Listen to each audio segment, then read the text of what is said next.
Amruthaveni lice kit presents daily news പ്രഭാത വാർത്തകൾ powered by Pulimoottil silks KSFE in association with Joy Alukkas. ഇത്തവണ first അടിക്കില്ലേ നമ്മള്?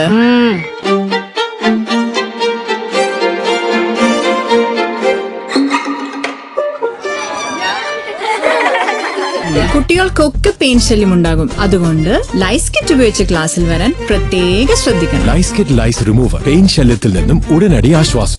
നമസ്കാരം, ഞാൻ ഡെയ്സി ബിജു. ഡെയിലി ന്യൂസിന്റെ പ്രഭാത വാർത്തകളിലേക്ക് സ്വാഗതം. ഇന്ന് സെപ്റ്റംബർ 27 ശനിയാഴ്ച. പലസ്തീനിലെ വെസ്റ്റ് ബാങ്ക് പിടിച്ചെടുക്കാനുള്ള ഇസ്രായേൽ നീക്കം നടക്കില്ലെന്നും ഗാസ യുദ്ധം വൈകാതെ അവസാനിക്കുമെന്നും US പ്രസിഡന്റ് ഡൊണാൾഡ് ട്രംപ്. ഇന്നലെ ഐക്യരാഷ്ട്ര പൊതുസഭയിൽ നെതന്യാഹു പ്രസംഗിക്കുന്നതിന് മുന്നോടിയായി വൈറ്റ് ഹൌസ് റിപ്പോർട്ടർമാരോടാണ് ട്രംപ് ഇക്കാര്യം വ്യക്തമാക്കിയത്. ഇസ്രായേലിനെ വെസ്റ്റ് ബാങ്ക് പിടിച്ചെടുക്കാൻ എന്തായാലും താൻ അനുവദിക്കില്ലെന്നും അത് സംഭവിക്കില്ല എന്ന കാര്യത്തിൽ ആർക്കും സംശയം വേണ്ടെന്നുമാണ് ട്രംപ് വ്യക്തമാക്കിയത്. വെസ്റ്റ് ബാങ്ക് പിടിച്ചെടുക്കാനുള്ള നീക്കവുമായി ഇസ്രായേൽ മുന്നോട്ടു പോയാൽ ഉണ്ടാകുന്ന പ്രത്യാഘാതങ്ങളെക്കുറിച്ച് പ്രധാന അറബ് മുസ്ലിം രാജ്യങ്ങളിലെ നേതാക്കൾ ട്രംപിന് മുന്നറിയിപ്പ് നൽകിയിരുന്നു. ഇതിന് പിന്നാലെയാണ് ട്രംപിന്റെ പ്രഖ്യാപനമെന്നത് ശ്രദ്ധേയമായി. ഗാസയിലെ യുദ്ധം അവസാനിപ്പിക്കുന്നതിനുള്ള വെടിനിർത്തൽ ഉടമ്പടി ഏതാണ്ട് അടുത്തെത്തിയെന്ന സൂചനയും ട്രംപ് നൽകി. കൂട്ടക്കുരുതിയെയും നിലവിലെ ആക്രമണങ്ങളെയും ന്യായീകരിച്ച് ഇസ്രായേൽ പ്രധാനമന്ത്രി ബെഞ്ചമിൻ നെതന്യാഹു ഐക്യരാഷ്ട്രസഭയിൽ നടത്തിയ പ്രസംഗം ബഹിഷ്കരിച്ച് നിരവധി രാജ്യങ്ങൾ. UN ജനറൽ അസംബ്ലിയിൽ നെതന്യാഹു പ്രസംഗിക്കുമ്പോൾ നിരവധി നയതന്ത്രജ്ഞരും ഉദ്യോഗസ്ഥരും ഹാൾ വിട്ടുപോയതോടെ വേദി ഏതാണ്ട് ഒഴിഞ്ഞ നിലയിലായിരുന്നു. അതേസമയം ഹമാസിന്റെ ഭീഷണി ഇല്ലാതാകും വരെ യുദ്ധം തുടരുമെന്ന് നെതന്യാഹു പ്രഖ്യാപിച്ചു. UN-ൽ ട്രംപിനെ പുകഴ്ത്തി പാകിസ്ഥാൻ. ഇന്ത്യ പാകിസ്ഥാൻ വെടിനിർത്തൽ സാധ്യമാക്കിയത് പ്രസിഡന്റ് ഡൊണാൾഡ് ട്രംപാണെന്നും അദ്ദേഹത്തിന്റെ ധീരമായ ഇടപെടൽ യുദ്ധം അവസാനിപ്പിച്ചു എന്നുമാണ് പാക് പ്രധാനമന്ത്രി ഷഹബാസ് ഷെരീഫ് UN-ൽ പ്രസ്താവന നടത്തിയത്. യുദ്ധത്തിൽ വിജയിച്ചത് പാക് സൈന്യമെന്നും പ്രധാനമന്ത്രി അവകാശവാദം ഉന്നയിച്ചു. ട്രംപിന്റെ നൊബേൽ സമ്മാനത്തിന് പാകിസ്ഥാൻ നാമനിർദ്ദേശം ചെയ്തു. ഈ പുരസ്കാരത്തിന് ഏറ്റവും അർഹനായ വ്യക്തിയാണെന്നും ഷഹബാസ് ഷെരീഫ് പറഞ്ഞു. വൈറ്റ് ഹൌസിലെത്തിയ പാക് പ്രധാനമന്ത്രി ഷഹബാസ് ഷെരീഫിനെയും സൈനിക മേധാവി അസിം മുനീറിനെയും സ്വാഗതം ചെയ്ത് അമേരിക്കൻ പ്രസിഡന്റ് ഡൊണാൾഡ് ട്രംപ്. മഹാന്മാരായ നേതാക്കളെന്ന് വിശേഷിപ്പിച്ചുകൊണ്ടാണ് ഇരുവരെയും ട്രംപ് സ്വാഗതം ചെയ്തത്. അതേസമയം പാകിസ്ഥാനും അമേരിക്കയും തമ്മിലുള്ള ബന്ധം അടുത്തിടെ വളരെയധികം മെച്ചപ്പെട്ടതിന്റെ സൂചനയായാണ് ഈ കൂടിക്കാഴ്ചയെ വിലയിരുത്തുന്നത്. സംസ്ഥാനത്ത് നവരാത്രി ആഘോഷങ്ങളുടെ ഭാഗമായി സെപ്റ്റംബർ 30 കൂടി പൊതു അവധി പ്രഖ്യാപിച്ചു. ഇത് സംബന്ധിച്ച് പൊതുഭരണ വകുപ്പ് ഉത്തരവിറക്കി. നിലവിൽ ഒക്ടോബർ 1, 2 തീയതികളിൽ സംസ്ഥാനത്ത് പൊതു അവധിയാണ്. അതിനു പുറമെയാണ് 30 കൂടി അവധി പ്രഖ്യാപിച്ചിരിക്കുന്നത്. സംസ്ഥാനത്തെ സർക്കാർ, അർദ്ധ സർക്കാർ, പൊതുമേഖലാ സ്ഥാപനങ്ങൾക്കും സംസ്ഥാനത്ത് നെഗോഷ്യബിൾ ഇൻസ്ട്രുമെന്റ് ആക്ട് പ്രകാരം പ്രവർത്തിക്കുന്ന സ്ഥാപനങ്ങൾക്കും പ്രൊഫഷണൽ കോളേജുകൾ ഉൾപ്പെടെയുള്ള എല്ലാ വിദ്യാഭ്യാസ സ്ഥാപനങ്ങൾക്കും ദുർഗാഷ്ടമി ദിവസമായ സെപ്റ്റംബർ 30 ചൊവ്വാഴ്ച പൊതു അവധി ആയിരിക്കും. മോഡേണൈസേഷൻ ഓഫ് ഫുഡ് സ്ട്രീറ്റ്സ് പദ്ധതിയുടെ ഭാഗമായി സംസ്ഥാനത്ത് തിരുവനന്തപുരം ശംഖുമുഖം, എറണാകുളം കസ്തൂർബ നഗർ, കോഴിക്കോട് ബീച്ച്, മലപ്പുറം കോട്ടക്കുന്ന് എന്നീ സ്ഥലങ്ങളിൽ ഫുഡ് സ്ട്രീറ്റുകൾ സജ്ജമായി. എറണാകുളത്തെ ഫുഡ് സ്ട്രീറ്റിന്റെ ഉദ്ഘാടനം ഇന്ന് വൈകുന്നേരം 6:30 ആരോഗ്യ വകുപ്പ് മന്ത്രി വീണ ജോർജ് നിർവഹിക്കും. NSS നേതൃത്വത്തിന്റെ ഇടത് ചായ്വിനെതിരെ കൂടുതൽ കരയോഗങ്ങൾ പരസ്യ പ്രതിഷേധവുമായി രംഗത്ത്. തിരുവനന്തപുരം നരുവാമൂട് നടുക്കാട് 2299 നമ്പർ ചെറുത്തൂർ കോണം വിദ്യാധിരാജ NSS കരയോഗം കാര്യാലയത്തിന് മുന്നിൽ ഭാരവാഹികൾ ജി സുകുമാരൻ നായർക്കെതിരെ ഫ്ലെക്സ് സ്ഥാപിച്ചു. നായർ സമുദായത്തെ ഒറ്റുകൊടുത്ത സുകുമാരൻ നായർക്ക് ആദരാഞ്ജലികൾ എന്നെഴുതിയ ഫ്ലെക്സാണ് ഭാരവാഹികൾ സ്ഥാപിച്ചത്. NSS പിന്തുണ LDFന്റെ 3ാം വരവിന് ഗുണം ചെയ്യുമെന്ന് CPM സംസ്ഥാന സെക്രട്ടറി MV ഗോവിന്ദൻ. എല്ലാ ജനവിഭാഗത്തിന്റെയും പിന്തുണയുടെ തെളിവാണിതെന്നും അദ്ദേഹം പറഞ്ഞു. എല്ലാ വോട്ടും ഇടതുമുന്നണിക്ക് വേണമെന്നും MV ഗോവിന്ദൻ കൂട്ടിച്ചേർത്തു. വോട്ടർ പട്ടിക പരിഷ്കരണം അനിവാര്യമാണെന്നും പക്ഷേ അതിന്റെ ലക്ഷ്യം ജനാധിപത്യത്തിന്റെ അട്ടിമറിയാകരുതെന്നും മുൻ പ്രതിപക്ഷ നേതാവ് രമേശ് ചെന്നിത്തല. പരമാവധി പേരെ തിരഞ്ഞെടുപ്പ് പ്രക്രിയയിലേക്ക് ആനയിക്കുന്ന വളരെ പോസിറ്റീവായ ഫലപ്രാപ്തിയിലേക്കാകണം അത് നയിക്കേണ്ടതെന്നും ചെന്നിത്തല കൂട്ടിച്ചേർത്തു. സുന്ദരിപ്പൂവേ പൂത്തുമ്പികളെ ചിരി ചിരി ചെറു ചിരി പൊളി പൊളി അടിപൊളി തകതിത്തിത്താരാരോ തകതിത്തിത്താരാരോ Pulimutil Silks presents Unskippable Onam Collections. Starts at just ₹299. തൃശൂരിൽ ആഫ്രിക്കൻ പന്നിപ്പനി സ്ഥിരീകരിച്ചു. മുളകുന്നത്തുകാവ് ഗ്രാമപഞ്ചായത്തിലെ 6-ാം വാർഡിലാണ് മൃഗസംരക്ഷണ വകുപ്പ് ആഫ്രിക്കൻ പന്നിപ്പനി സ്ഥിരീകരിച്ചത്. ഭോപ്പാലിലെ NIHSAD ലാബിൽ നടത്തിയ പരിശോധനയിലാണ് രോഗം സ്ഥിരീകരിച്ചതെന്ന് മൃഗസംരക്ഷണ വകുപ്പ് അറിയിച്ചു. മൃഗസംരക്ഷണ വകുപ്പിന്റെ നേതൃത്വത്തിൽ രോഗവ്യാപനം തടയുന്നതിനുള്ള ദ്രുത കർമ്മസേന പ്രവർത്തനം ആരംഭിച്ചു. കേരളത്തിൽ എയിംസ് കൊണ്ടുവരുന്നതുമായി ബന്ധപ്പെട്ട വിഷയത്തിൽ ബിജെപിയിൽ തമ്മിലടിയെന്ന് സിപിഎം സംസ്ഥാന സെക്രട്ടറി MV ഗോവിന്ദൻ. കേന്ദ്രമന്ത്രിയും കേരളത്തിലെ ബിജെപിയും 2 ഭാഗമായി തിരിഞ്ഞ് തമ്മിലടിക്കുകയാണെന്നും തമ്മിലടി അവസാനിപ്പിക്കണമെന്നും സർക്കാരും കേന്ദ്ര സംഘവും കണ്ടെത്തിയ കിനാനൂർ എയിംസ് അടിയന്തരമായി അനുവദിക്കണമെന്നും MV ഗോവിന്ദൻ പറഞ്ഞു. എയിംസ് വിഷയത്തിൽ ബിജെപിക്കുള്ളിൽ ആശയക്കുഴപ്പമില്ലെന്നും എയിംസ് കേരളത്തിൽ വരണമെന്നതാണ് പാർട്ടി നിലപാടെന്നും ബിജെപി ദേശീയ നിർവാഹക സമിതി അംഗം PK കൃഷ്ണദാസ്. എയിംസ് വിഷയത്തിൽ ഒറ്റക്കെട്ടായ നിലപാടാണ് പാർട്ടിക്കുള്ളതെന്നും PK കൃഷ്ണദാസ് പറഞ്ഞു. കസ്റ്റംസിന്റെ ഓപ്പറേഷൻ നുംഖോറിൽ കൊച്ചിയിൽ നിന്ന് കാർ പിടിച്ചെടുത്ത സംഭവത്തിൽ പ്രതികരണവുമായി മൂവാറ്റുപുഴ സ്വദേശി മാഹിൻ അൻസാരി. ഫേസ്ബുക്ക് മാർക്കറ്റ് പ്ലേസിൽ പരസ്യം കണ്ടാണ് വണ്ടി വാങ്ങിയതെന്ന് കാർ ഉടമ മാഹിൻ അൻസാരി പറഞ്ഞു. താൻ നൽകിയ രേഖകളിൽ വാഹനം തന്നവർ ക്രമക്കേട് നടത്തിയെന്നും താൻ കബളിപ്പിക്കപ്പെട്ടുവെന്നും മാഹിൻ പറഞ്ഞു. തനിക്ക് വാഹനം തന്നവരുടെ വിവരങ്ങൾ കസ്റ്റംസിന് കൈമാറിയെന്നും മാഹിൻ അൻസാരി പറഞ്ഞു. തമ്പാനൂർ റെയിൽവേ പാഴ്സൽ ഓഫീസിന് മുന്നിലുള്ള നടപ്പാതയിൽ പ്രവർത്തിക്കുന്ന KSRTC ഓഫീസ് നഗരസഭയുടെ സ്ഥലം അതിക്രമിച്ച് കയറി നിർമ്മിച്ചതാണെങ്കിൽ അത് ഒഴിപ്പിക്കുന്നതിന് നിയമാനുസരണം നടപടിയെടുക്കണമെന്ന് മനുഷ്യാവകാശ commission chairperson justice Alexander Thomas ഉത്തരവിട്ടു.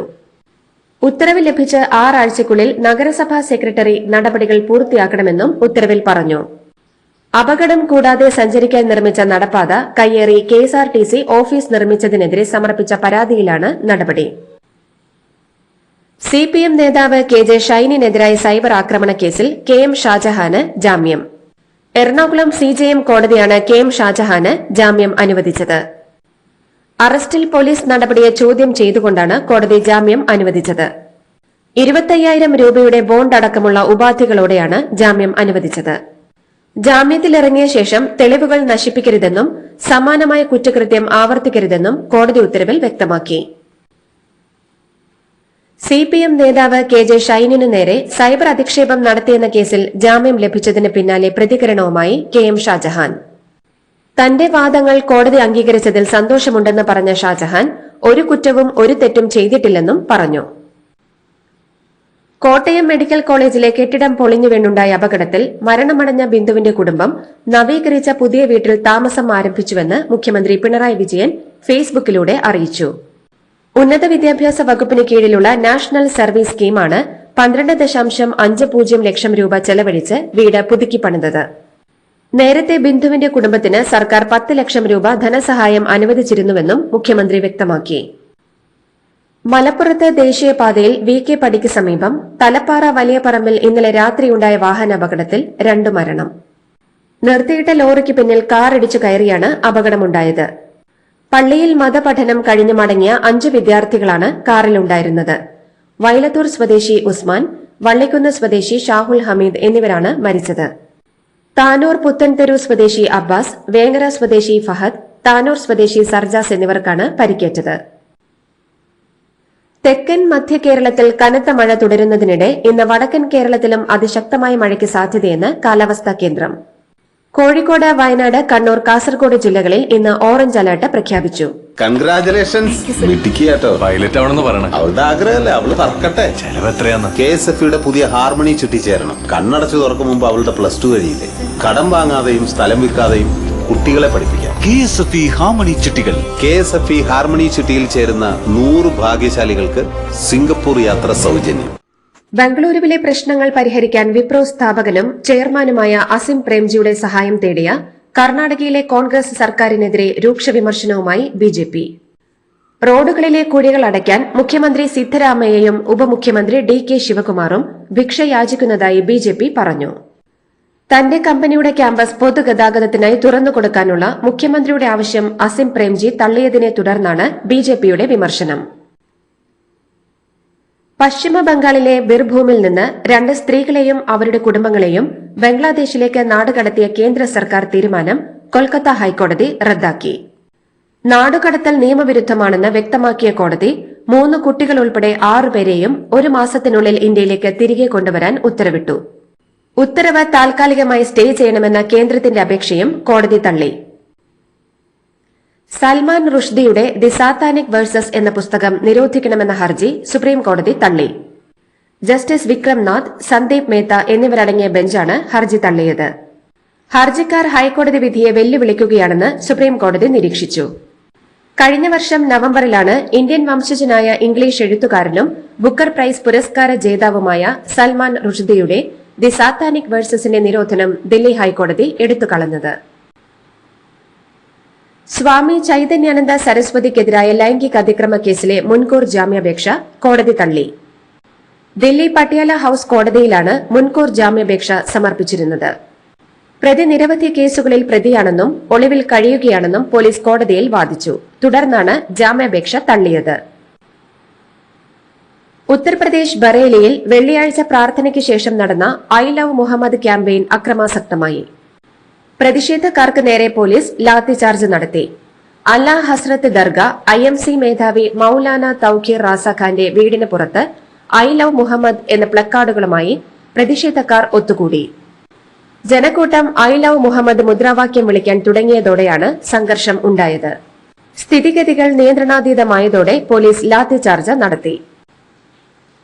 ഉത്തർപ്രദേശിലെ ബഹ്റൈച്ചിൽ അംഗീകാരമില്ലാതെ പ്രവർത്തിച്ചിരുന്ന ഒരു മദ്രസയിലെ ടോയ്ലറ്റിനുള്ളിൽ 9നും 14നും ഇടയിൽ പ്രായമുള്ള 40 പെൺകുട്ടികളെ പൂട്ടിയിട്ട നിലയിൽ കണ്ടെത്തി. മദ്രസയുടെ രേഖകൾ പരിശോധിക്കുകയും സ്ഥാപനം അടച്ചുപൂട്ടാൻ ഉത്തരവിടുകയും ചെയ്തിട്ടുണ്ട്. കുട്ടികളെ സുരക്ഷിതമായി വീടുകളിലേക്ക് അയക്കാൻ മാനേജ്മെന്റിന് നിർദ്ദേശം നൽകിയെന്നും എല്ലാവരെയും വീട്ടിൽ തിരിച്ചെത്തിച്ചതായും മുഹമ്മദ് ഖാലിദ് അറിയിച്ചു. 4 പേർ കൊല്ലപ്പെട്ട ലഡാക്ക് സംഘർഷത്തിന് പിന്നാലെ സമര നേതാവ് സോനം വാങ്ചുക് അറസ്റ്റിൽ. ദേശസുരക്ഷാ നിയമപ്രകാരമുള്ള അറസ്റ്റിൽ കലാപത്തിലേക്ക് ജനങ്ങളെ പ്രേരിപ്പിച്ചുവെന്ന കുറ്റമാണ് ചുമത്തിയിരിക്കുന്നത്. കേന്ദ്ര സർക്കാർ അവഗണനയ്ക്കെതിരെ ഏതാനും ദിവസങ്ങൾക്ക് മുൻപ് പ്രതിഷേധക്കാർക്കൊപ്പം സോനം വാങ്ചുക് പ്രതികരിച്ചിരുന്നു. ലഡാക്കിൽ പ്രതിഷേധിച്ച സംഘടനകളുടെ പ്രതിനിധികളുമായി ഇന്ന് ആഭ്യന്തര മന്ത്രാലയം ചർച്ച നടത്തും. Ladakh apex body, Kargil democratic alliance എന്നീ സംഘടനകളുടെ 6 പ്രതിനിധികളാണ് ചർച്ചയ്ക്കായി ദില്ലിയിൽ എത്തിയിരിക്കുന്നത്. സംസ്ഥാന പദവി, സ്വയം ഭരണാവകാശം തുടങ്ങിയ വിഷയങ്ങളടക്കം ചർച്ചയിൽ ഉയരുമെന്നാണ് വ്യക്തമാകുന്നത്. സോനം വാങ്ചുക്കിയുടെ അറസ്റ്റിന് പിന്നാലെയാണ് ലഡാക്കിൽ പ്രതിഷേധിച്ച സംഘടനകളുടെ പ്രതിനിധികളുമായി ആഭ്യന്തര മന്ത്രാലയം ചർച്ച നടത്തുന്നതെന്നത് ശ്രദ്ധേയമാണ്. അതേസമയം മാക്സസെ പുരസ്കാര ജേതാവ് കൂടിയായ സമര നേതാവ് സോനം വാങ്ചുക്കിയെ പ്രതിഷേധ സാധ്യത കണക്കിലെടുത്ത് രാജസ്ഥാനിലെ ജോധ്പൂരിലേക്ക് മാറ്റിയെന്ന് അധികൃതർ അറിയിച്ചു. ഇന്ത്യ കാനഡ ബന്ധം മെച്ചപ്പെടുത്താനുള്ള നീക്കവുമായി കാനഡയുടെ ദേശീയ സുരക്ഷാ ഉപദേഷ്ടാവ് താലി ഡ്രൂയിൻ ഇന്ത്യയിലെത്തി. രാജ്യങ്ങൾക്കിടയിലുണ്ടായ ആശങ്കകൾ പരിഹരിക്കാൻ ഇരു രാജ്യങ്ങളും പുതിയ മാർഗം കണ്ടെത്തിയതായി അദ്ദേഹം പറഞ്ഞു. റഷ്യൻ എണ്ണ വാങ്ങിയതിന് US പ്രസിഡന്റ് ഡൊണാൾഡ് ട്രംപ് ഇന്ത്യയ്ക്ക് പിഴ ചുമത്തിയതിന് പിന്നാലെ ഇന്ത്യൻ പ്രധാനമന്ത്രി Narendra Modi Russian president Vladimir പുടിനോട് Ukraine യുദ്ധതന്ത്രം വിശദീകരിക്കാൻ ആവശ്യപ്പെട്ടുവെന്ന് NATO secretary general mark റൂട്ടിന്റെ പ്രസ്താവനയ്ക്കെതിരെ India രംഗത്ത്. മാർക്ക് റൂട്ടിന്റെ പ്രസ്താവന വാസ്തവ വിരുദ്ധമാണെന്ന് വിദേശകാര്യ മന്ത്രാലയം പറഞ്ഞു. ഇന്നലെ പുറത്തിറക്കിയ പ്രസ്താവനയിലാണ് നാറ്റോയ്ക്കെതിരെ ഇന്ത്യ രംഗത്തെത്തിയത്. നാറ്റോയെപ്പോലെ സുപ്രധാന സംഘടനകളുടെ തലപ്പത്തിരിക്കുന്നവർ പരാമർശങ്ങൾ നടത്തുമ്പോൾ കൂടുതൽ ഉത്തരവാദിത്വവും ജാഗ്രതയും പാലിക്കണമെന്നും വിദേശകാര്യ മന്ത്രാലയ വക്താവ് രൺധീർ ജയ്സ്വാൾ പ്രതികരിച്ചു. ഇന്ത്യൻ ക്യാപ്റ്റൻ സൂര്യകുമാർ യാദവിനും പാകിസ്ഥാൻ പേസർ ഹാരിസ് റൌഫിനുമെതിരെ ICCയുടെ നടപടി. ഹാരിസ് മാച്ച് ഫീയുടെ 50% പിഴയടക്കണം. ഇന്ത്യക്കെതിരായ മത്സരത്തിൽ ഹാരിസ് റൌഫ് ഇന്ത്യ നടത്തിയ ഓപ്പറേഷൻ സിന്ദൂർ സൈനിക നടപടിക്കിടെ ഇന്ത്യയുടെ 6 യുദ്ധവിമാനങ്ങൾ പാകിസ്ഥാൻ വെടിവെച്ചിട്ടു എന്ന അവകാശവാദത്തെ സൂചിപ്പിക്കാനായി 6-0 എന്ന വിരലുകൾ കൊണ്ട് കാണിച്ചിരുന്നു. പാകിസ്ഥാനെതിരായ ജയം പഹൽഗാം രക്തസാക്ഷികൾക്ക് സമർപ്പിച്ച സൂര്യകുമാർ യാദവ് മാച്ച് ഫീയുടെ 30% പിഴ അടയ്ക്കണം. അതേസമയം ബാറ്റ് കൊണ്ട് വെടിയുതിർക്കുന്നത് പോലെ കാണിച്ച പാക് താരം സാഹിബ് സാദ ഫർഹാനെ താക്കീത് നൽകി വെറുതെ വിട്ടു. ഏഷ്യാകപ്പ് ക്രിക്കറ്റിലെ അത്യന്തം ആവേശകരമായ അവസാന സൂപ്പർ 4 മത്സരത്തിൽ ഇന്ത്യയെ വിറപ്പിച്ച ശ്രീലങ്കയ്ക്ക് സൂപ്പർ ഓവറിൽ തോൽവി. സൂപ്പർ ഓവറിൽ ലങ്ക ഉയർത്തിയ 3 റൺസ് വിജയലക്ഷ്യം ഇന്ത്യ അനായാസം മറികടന്നു. ടോസ് നഷ്ടപ്പെട്ട ബാറ്റിംഗിനിറങ്ങിയ ഇന്ത്യ 31 ബോളിൽ 61 റൺസെടുത്ത അഭിഷേക് ശർമ്മയുടെയും 34 പന്തിൽ 49 റൺസെടുത്ത തിലക് വർമ്മയുടെയും 23 പന്തിൽ 39 റൺസെടുത്ത സഞ്ജു സാംസണിന്റെയും കരുത്തിൽ 5 വിക്കറ്റ് നഷ്ടത്തിൽ 202 റൺസെടുത്തു. മറുപടി ബാറ്റിംഗിൽ 58 പന്തിൽ 107 റൺസെടുത്ത പതും നിസംഗയുടെയും 32 പന്തിൽ 58 റൺസെടുത്ത കുശാൽ പെരേരയുടെയും കൂട്ടുകെട്ടിലൂടെ ഇന്ത്യയെ വിറപ്പിച്ച ശ്രീലങ്കയ്ക്കും 5 വിക്കറ്റ് നഷ്ടത്തിൽ 202 റൺസെടുക്കാനേ സാധിച്ചുള്ളൂ. പിന്നാലെ നടന്ന സൂപ്പർ ഓവർ പോരാട്ടത്തിൽ ഇന്ത്യയ്ക്കായി പന്തെറിഞ്ഞ അർഷദീപ് 2 വിക്കറ്റ് വീഴ്ത്തി 2 റൺസ് മാത്രമാണ് ശ്രീലങ്കയ്ക്ക് വിട്ടുകൊടുത്തത്. മറുപടി ബാറ്റിംഗിൽ ഇന്ത്യയുടെ സൂര്യകുമാർ യാദവ് ആദ്യ പന്തിൽ തന്നെ 3 റൺസെടുത്ത് വിജയം നേടിത്തന്നു. ഇതോടുകൂടി ഡെയിലി ന്യൂസിന്റെ ഇന്നത്തെ പ്രഭാത വാർത്തകൾ സമാപിക്കുന്നു. ഡെയിലി ന്യൂസിന് വേണ്ടി വാർത്തകൾ വായിച്ചത് Daisy Biju. Daily news live .in വാർത്തകൾ വിരൽ തുമ്പിൽ.